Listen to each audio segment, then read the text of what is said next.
This garden centre in Faversham is hoping to become trendsetters in sustainable gardening. They've started a campaign which they call their Plastic Year Zero.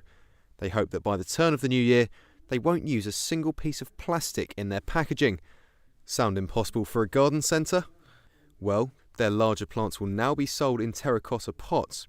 And of course, with Christmas just around the corner, they're already selling the festive trees in metal buckets. And instead of using typical plastic netting, which is how they get them in, despite their protest, they'll wrap their trees using jute, a type of vegetable fibre. Though they insist they're not anti-plastic, they hope to reduce the amount going to landfill. I think on a local level, if people are using alternative products, it's just going to decrease the possible for things going to landfill, the pollution that can cause, and also in the garden, just generally having a better environment for wildlife, etc. as well.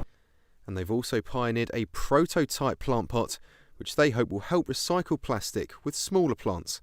A customer comes to the till with the plant they wish to buy, and it's picked out and put into a biodegradable paper container.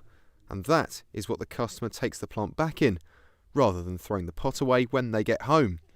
The pot stays at the centre and is used again. So this is the design that David thought up 6 months ago, and he hoped would revolutionise retail in horticulture.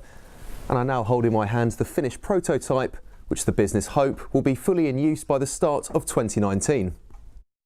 And with roughly 200 to 300 million plastic pots produced in the UK every year, many will end up in landfill, and that's what inventor of the pots David Ware hopes to avoid.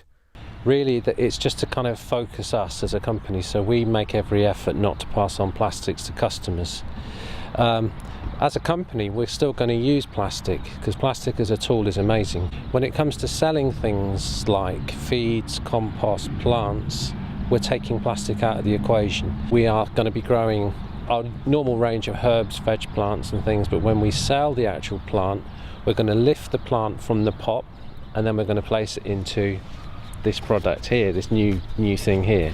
So, could two horticulturalists in Kent revolutionise this sector of retail?